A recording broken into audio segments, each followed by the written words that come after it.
morning, people from YouTube. My name is Andrea, and today I'm gonna start this video blog about how it's like to be married into an international marriage, if that makes sense. Yeah, okay, so I'm from Venezuela. My husband is from the Czech Republic. We met in Spain and we live in Florida, United States for now.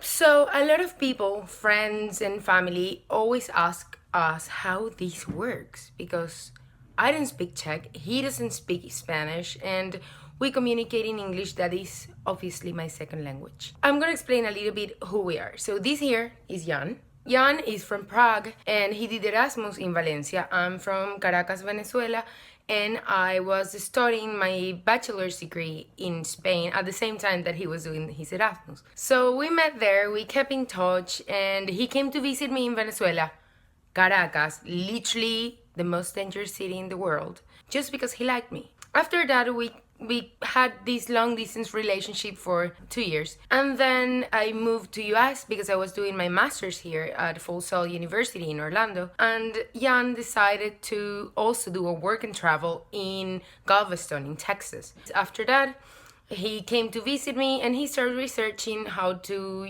stay a little bit longer, and he found this program for J visa, whatever, engineering, and he stayed. He's a civil engineer and he's working here. So we got married about 6 months ago, maybe 7, and it has been great. Everybody told me you're gonna struggle because you come from different cultures, and we've been together for 3 years, so I don't think marriage is gonna change the things. It changed many things to better because we didn't live together before. Everything was gonna be new, eating breakfast, lunch, dinner every day together was gonna be new. Coming after work and meeting each other here, it was gonna be new. We had to adapt to many things because of course he comes from one culture that is very different from mine, but it's also very similar.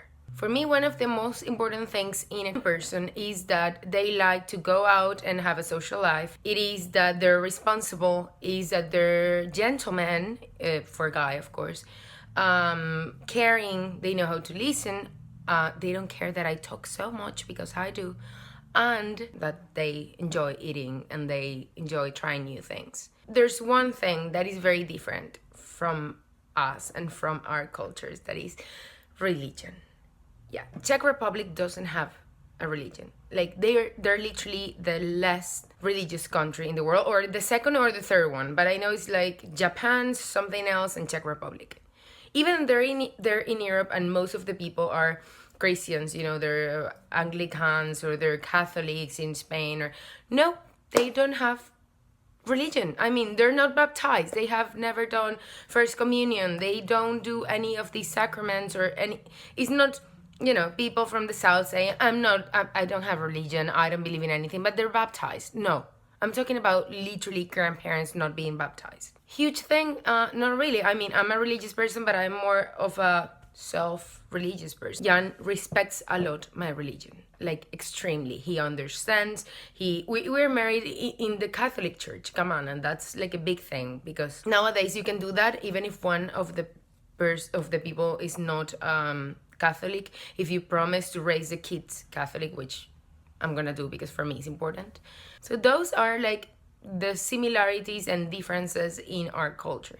Then in our daily basis, we speak English because I don't know Czech that much yet, and Jan doesn't know Spanish that much. We have this language that is a little bit of English, and then I put a lot of Spanish on it. And of course I call him gordo, that in English means fat, but it actually just means honey or sweetie, but I call him gordo. And then we use a lot of words in Czech, maybe because in English they have like a bad connotation, so we rather say it in a language that nobody will understand. Like, I'm not gonna put examples because I don't want people to know. We also have common words in both languages, so we've switch to the common version. For example, traffic light is semáforo in Czech and semáforo in Spanish. So we say semáforo. Pantuflas, that is slippers, pantuflas in Spanish and pantuflas in Czech. And like that with something. Sometimes I'm trying to explain something and I don't remember the word, or I'm like, es una infección. And he's like, oh yeah, okay, yeah, I know.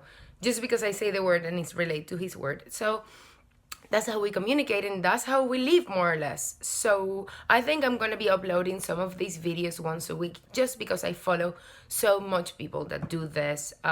Mi Familia Giri and Don't Trust the Rabbit as well, and they have the same experience that we do, that is pretty much just not having a barrier in between cultures, and not thinking that because somebody from another culture is going to be impossible. Or even I think that sometimes it's easier because you have to think so much before you say something, that sometimes when you're angry and you might not say something that is going to really hurt the other person, because you simply have to think twice because it's in another language, so you don't. So that was it for today, and if you like this, or if you want to know something specific about how this works, or what our plans, where we're gonna move next, or whatever, just ask me down below. That's it. And follow me in my social media, that is @librandi, so you can see a little bit more of who we are, what we do, and this strange life that for me is so normal. Thank you. Bye.